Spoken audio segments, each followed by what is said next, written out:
Hello and welcome to another episode of You Cannot Delegate Communication. I'm Melanie Wood. I am your communication and leadership speaker and consultant. And welcome to today's video where I'm going to share some of the frequently asked questions that I am approached with is when it comes to Q&A, when it comes to conversations where you're going into unknown and you don't know what people are going to ask you. So this could be a meeting, you've given some information, and then it's open to the floor to be able to have other people ask questions. So this could be in a presentation, a meeting, it could be with a client as well, and you just don't know, and you may be going into it feeling a little bit uncomfortable, apprehensive, or you've had an experience before where you've went blank and you felt maybe a little bit silly or felt like you weren't credible or a little bit of an imposter, and you think, after that meeting, you walk away and you know the answer. It's like when we watch Who is a Millionaire, Who Wants to Be a Millionaire, and we're sitting at home and we can answer all of those questions, but the person sitting in the chair goes, oh, I don't know. So it's those types of similar situations that you can find yourself in.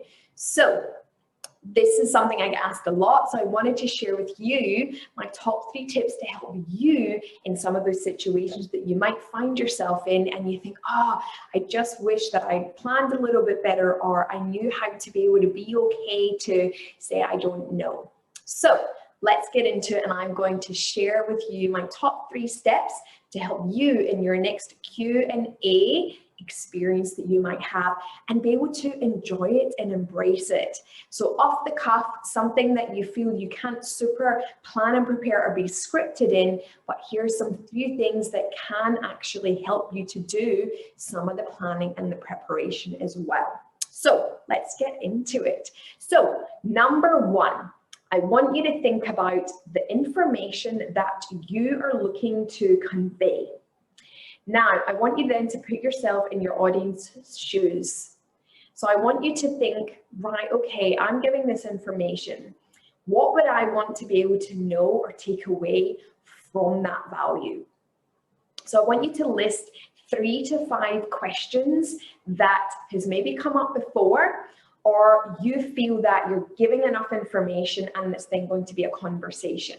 If you list 3 to 5 questions that you feel you may get based on the information that you're sharing, you can start to make some bullet points and know how to best answer those based on putting yourself in your audience's shoes and really thinking of it from their perspective instead of your own.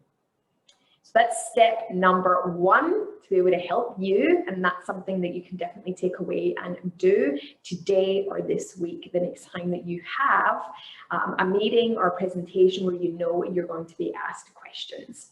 So number 2 is that be okay if you do not know the answer. Be okay if you go blank. Be okay to say, I don't have the answer for that right now. Would it be okay if I go and research, find out a little bit more and come back to you another time? Or you could say, in my notes and things that I have here, could we continue the conversation in another way? And I'm just going to be able to go through my notes, and if we can come back to that before the end, then I will be able to locate that answer for you or give you some steps in which you can take next. So that's number 2, be okay with saying you don't know, being okay with asking to come back to that at another point in the meeting. And that's something, again, is being human, and that's okay to not have the answers all the time. Number 3. So say, for instance, this is you're speaking to the media, speaking on the radio, or you're in a real executive meeting and you have already been told you need to bring these things and we need to get the solutions to these things and answers in the meeting. So there's not going to be time to go away and find it. You have to be able to provide those things on the day. So that comes back to planning and preparing, listing out the questions. Again, still being okay to say you don't know, because sometimes that can be quite a lot of pressure as well. But here in my third step, I have 3 things that you can ask yourself. If you find yourself off the cuff, really not knowing what people are going to ask you, is that I want you to then think about, again, from your message, what does my audience or that person or those people need to know? Because then what happens in Q&A, people can go into waffling. So I want you to think of, okay, in my answer, what do they need to know? It could be a sentence. It could be a couple of sentences. It could be a couple of words. Less is more. Then I want you to think about the essence of your message, your information. What is the key essence that needs to be conveyed over to them?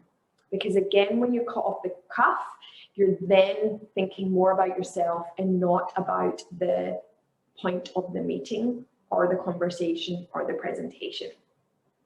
The third and final part of that is being able to think about, what do they need to know? What is my key essence? And if I was them, what would I want to take away from this for me to be able to go and do my job?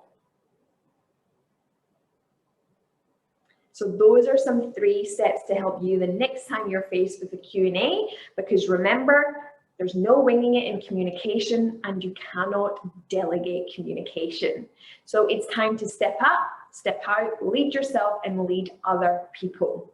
So if you haven't liked or subscribed to this channel, please do now so that you can keep up to date with weekly videos that come out every single Monday to help you not delegate communication, to gain back confidence and clarity, gain back time in your life and in your work, and be able to have more productivity.